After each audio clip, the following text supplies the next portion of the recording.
Ecclesiasticus, Sirach, chapter 12, verse 10, and it reads, never trust thine enemy,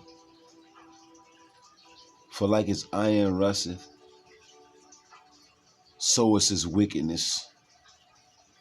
First and foremost, I want to give all praise, honor, and glory to the Heavenly Father and his only begotten Son, Yahweh, Bahashem, Yahweh Shai, Bahashem Rakakodash. Next, double honors to the head apostle / elder bishops of Great Millstone, the one that taught us the 100% truth according to the Bible. Peace, blessings, and safety to all you sincere items. Keep pushing, keep believing, keep their faith, regardless of people here for a bear. Can't make something straight. It was created to be crooked. When the Lord said never Israel, he meant never Israel. Never, ever, ever, ever, ever, ever, ever trust this devil. Sleazy, the slanderer, the deceiver. You can't trust him, yo. Never, man. Not in a million years. You think the Lord don't know what he's talking about? Never, man. He's going to always undermine you, as I'm approved according to the scriptures, right? Let's get it again. Sirach, chapter 10. Sirach, you know what I'm saying? Man, just ready to just, that day coming, man. Everybody knows saying was cutting turkeys up last night and yesterday eating stuffing and cranberry sauce and all that, just talking around the fire and celebrating the slaughter of our brothers and our sisters, man. The natives, man. They trusted this devil. You see where it landed them? On a reservation, man. 2022. They can send all this damn money, Sleazy can send all this damn money cross seas to a foreign country, but can't do nothing for the so-called natives that's on a damn reservation with no running water. Never trust thine enemy. Sirach chapter 12, verse 10, never trust thine enemy. For like his iron rusteth, so is his wickedness. Just because he put on a suit, what that mean?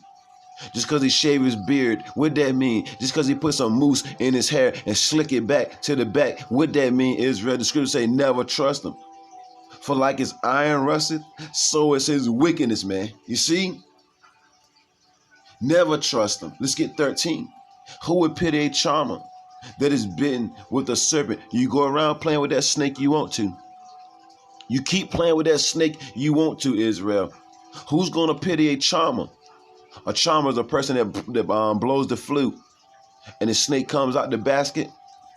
But if that snake strikes this man and strike him down, who's going to pity him? He knew it was a snake. So the Lord got us telling you Israelites not to trust this serpent, man. He's a snake, and a snake is always going to bite. As soon as he finds the right opportunity, he sits back. Well, look, study the style, you know what I'm saying? Or the pretty much how a snake get down. It calls up, it chills for a minute. It sees its prey, it watches its prey, and then at the right time, it strikes, man. That's just like this devil, man. He's about to show no strike. Or any such as come nigh wild beasts. You see? You in the forest, you know what I'm saying? Look, you playing around with wild animals, and they mangle you and maul you to deletion or to death. Look, do we supposed to feel sorry for you? You hear about different people going into the woods, going into these different safaris. That's saying, get mangled and mauled. You know what I'm saying? About lions and wild wildebeests. And that's saying the only thing they find is a camera or a ripped up shirt and maybe a shoe, one shoe. Do we supposed to feel sorry? No, man. An enemy speaketh sweetly with his lips. Remember, he speaks with a fourth tongue. An enemy, man, not your friend. An enemy speaking with his lips. Speaking sweetly with his lips. Make everything seems good. He was speaking so sweet with his lips. Everybody, you know what I'm saying? Shit, did I know, you know what I'm saying? Drunk that damn Kool-Aid. That Capri Sun. And now look. Now look. It's a some video out, you know what I'm saying, called Died Suddenly. Jake, you need to check it out. Check it out, man. And you'll see what happens when you trust your enemy. An enemy speaking sweetly with his lips, but in his heart, meaning in his mind, he imagined how to throw thee into a pit. That's always been their MO, Israel. That has always been their MO, man. But in his heart, meaning in his mind, he imagined how to throw thee into a pit. Always thinking about trapping you up. And you got our people standing these long ass lines early this morning towards on Black Friday. Well, that symbolizes us being sold on auctioning blocks for a cheaper price. We were sold on auctioning blocks, Israel, by this man. And we're gonna throw his woman, you know what I'm saying, ain't what is that word? Ain't exempt either. You see? She's not gonna be acquitted either, man. You see? All of them are guilty. He will weep with his eyes. But if he find opportunity, he would not be satisfied with blood, man. He ain't satisfied with your blood, you know what I'm saying, draining all over the ground. He wants you deleted. If adversity come upon thee, now this all talking about your enemy. If adversity come upon thee, thou shalt find him there first. You start catching some hell, you're going to see him there just looking, man. And though he pretend to help you, and though he pretend to help thee, and that's what this man always been coming with. You see? I'm here to help. I'm here to make your life better. But everywhere he goes, destruction and hell follows. You see? And though he pretend to help thee, it's all in act. It's all in. He's a hypocrite, Israel. That's why the scriptures say the joy of the hypocrite is but for a moment, right? And though he pretend to help thee, yet shall he undermine thee. And Jake don't understand that. You Israelites, you still don't understand that. That man is here to undermine you with everything that he does. He's never been your friend. He's never been your pal. You see? You can't go nowhere with him. He might drop something in your drink. Next thing you know, you wake up bent over, trying to figure out what the hell going on. You Israelites will learn. It's some Israelites right now in somebody's basement, never to be seen ever again. And this is what happens when you trust your enemy. Ecclesiastes, the 7th chapter. This is what happens now. Ecclesiastes 7 and 13, it reads, consider the work of, and the phone chimed in, consider the work of Yahweh. For who can make that straight, which he have made crooked? He was created to be the devil, Israel. This is his DNA, the Lord program. This is download. His download is to be the serial deleter. You know what I'm saying? Is to be the psychopath, is to be the liar, the thief. No matter of fact, let's just get it one more time. Ecclesiastes 7 and 13. I'm about to head out the door. Ecclesiastes chapter 7, verse 13. Consider the work of the Most High. You need to ponder upon these things, man. For who can make that straight, which he have made crooked? So he was created to be the villain. He was created to be the crook. He was created to be the liar. He was created to be the thief. You see? He was created to be the destroyer of worlds, man. It ain't changed. St. John 10. It didn't change. It's getting worse. Israel said he's getting ready to come down with great wrath. But you ain't gonna believe it till it's at your door. You Israelites don't believe nothing, man. You see? Still voting for a crook. So I'm gonna vote. I know both of those guys are crooks, but I'm gonna vote for the lesser of the crook. What? St. John 10 and 10, the thief cometh not, but for to steal. Ain't that his MO? And to kill. Ain't that his MO? And to destroy. That's most definitely his MO. Ever since they've been in power, the only thing they've been doing is destroying. Lying their ass off, deleting people so they can get into power. You know how that is. Paying people off. And as soon as they pay you off and they get that position, either paying you off, they delete you so you can't come back later on in the future, you know what I'm saying, and tell everybody what really happened. This man don't play fair. I am come that they might have life. And this is Lord Yahweh. The Lord came on the scene that we may live again and that they might have it more abundantly, but not this devil. You see? Just going into the scriptures, and I'm going into the scriptures proving the MO of this man. You see? And they're not done away with. The Edomites are not done away with, so let's just stop it. The Israelites are not done away with. The Edomites are not done away with. Jeremiah 13th chapter. You ain't got to believe us though. Jeremiah chapter 13, verse 23, and it reads, "Can the Ethiopian," and they're a fugitive on the run. All of them, these Edomites, they're fugitives, man. You see? They're fugitives, man. Jeremiah chapter 13, verse 23. "Can the Ethiopian change his skin?" That's a big fat hell to the no. Or the leopard, excuse my language. You know somebody gonna come on the comment, boy, he said a curse word. And you listen to Lil Wayne and fucking and everybody else up under the sun, they be screaming and hollering, drug addicts and all that. When we say a rude word, shut up. We warning you about your enemy. Listen to the message. Jeremiah 13:23. "Can the Ethiopian change his skin, or the leopard his spots?" That's no, man. "Then may ye also do good that are accustomed to do evil." This man's accustomed to doing evil. That's all he knows, Israel. That's all he knows. His blessing was a sword. All right? He was a murderer from the beginning. He was a liar and a murderer from the beginning, man. You see? And you're not going to change it. Once again, his blessing was a sword, man. You see? Let's get this. Because we about to wrap it up. Another warning on this devil. That's all. "And take heed, Israel." The scriptures say, never trust them, man. Salakia. Never means never. Let's get this. And the scriptures say in Sirach, the 14th chapter, if he do good, he doeth it unwillingly, man. He created the projects, you know what I'm saying? So you get it, project? It's a project, man. He wanted to see what would happen if he put you in that living condition, you know what I'm saying, to where you cramped on top of each other, you know what I'm saying? You see, the grimiest individuals in the same location. What you think is going to happen? Revelation chapter 6, verse 4. "And there went out another horse, which represents power. That was red, represents sleazy Esau, Edom. And power was given to him." Remember Job 9:24? "And power was given to him that sat thereon to take peace from the earth." And that's his MO, and he's never going to change. This is never going to change, Israel. One more time. This is never going to change. This is never going to change. The scriptures say, look, he don't get out his bed, you know what I'm saying, until he think about doing something wicked. You see? He's the master. He's the author of mischief.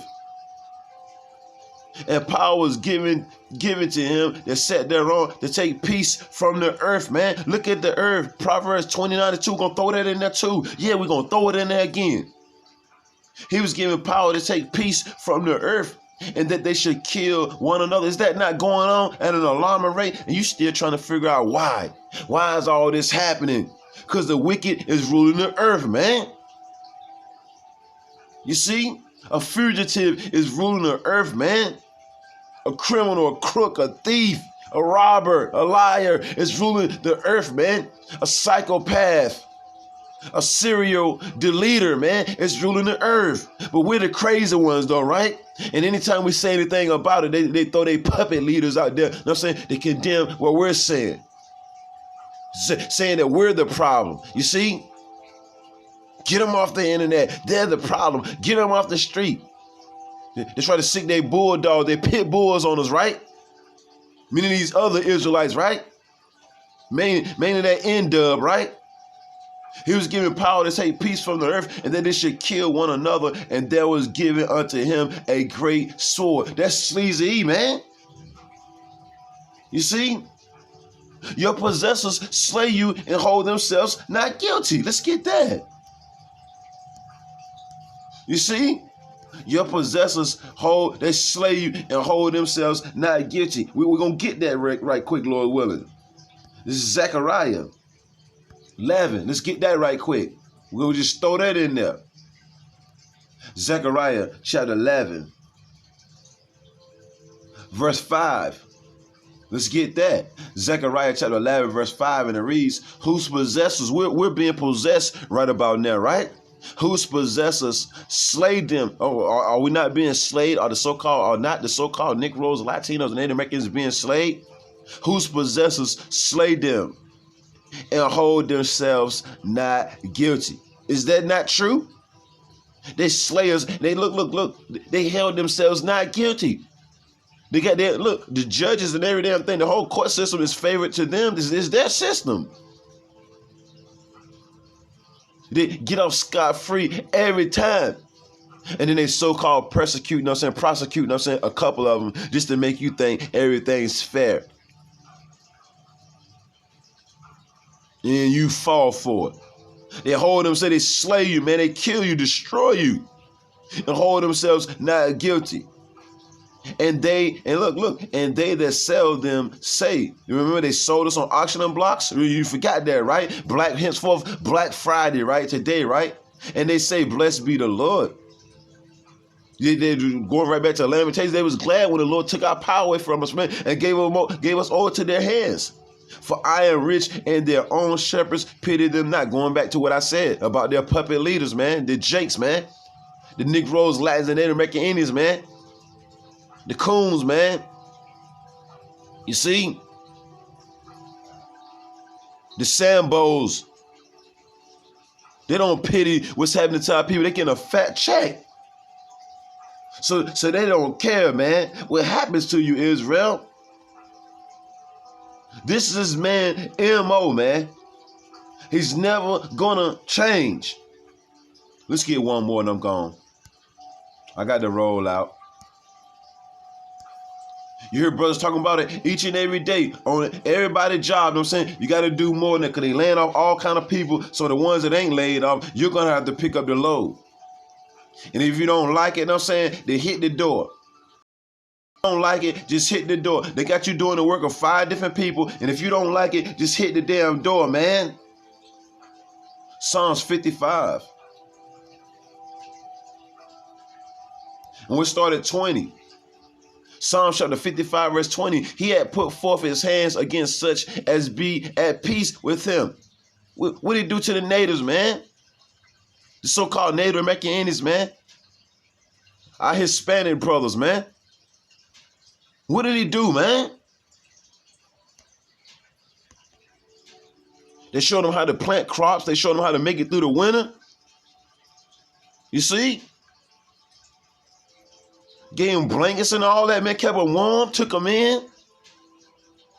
Treated them real well. What did scripture say again? Psalms 55 and 20. He had put forth his hands against such as be at peace with him, man.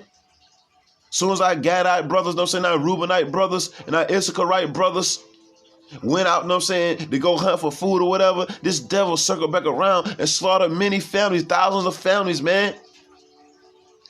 Said Andrew Jackson, you know what I'm saying, was what did it say? I forgot, you know what I'm saying, brother brung out an article yesterday on Andrew Jackson, man. You see? Said, look, this man couldn't put down his sword for 5 minutes, man.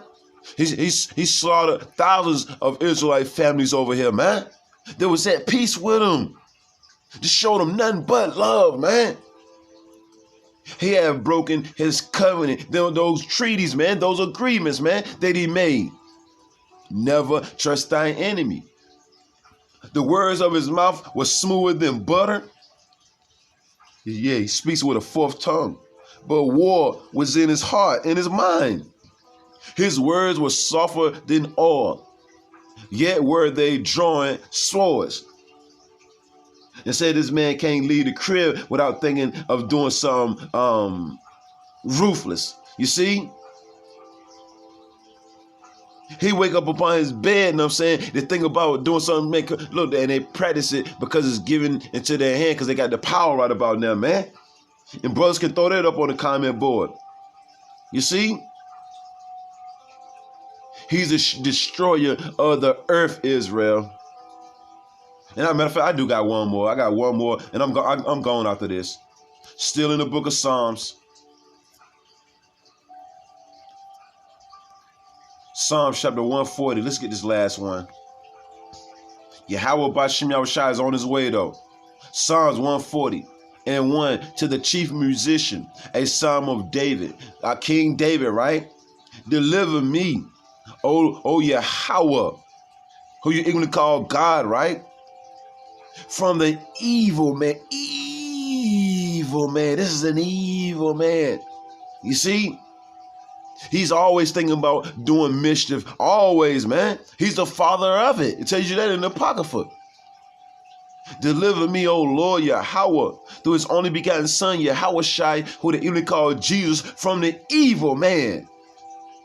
Preserve me from the violent man, which imagine mischiefs in their heart. Only thing they think about is mischiefs, trapping you up, Israel, all day, every day. Continually are they gathered together for war. So anytime you see an Edomite, you can best believe it. Look, you in your country chilling, and you see an Edomite come through there, you can best believe right after you see him and he leave, war gonna pop off. Some missiles gonna drop. You can believe that, man. Or the water is going to get polluted. The air is going to get polluted. Somebody's going to come and take your land every time you see an Edomite, man. And that's thus said the Lord, thus said the Bible, man. They practice it while they lay upon their bed. They wake up, think about it, then go to the lab and practice it, man. And have you fall for it every time. Then they set up them puppet leaders, them puppet leaders to have you buy into it. The Lord said, though hand join in hand, the wicked shall not go unpunished, man. Shalom.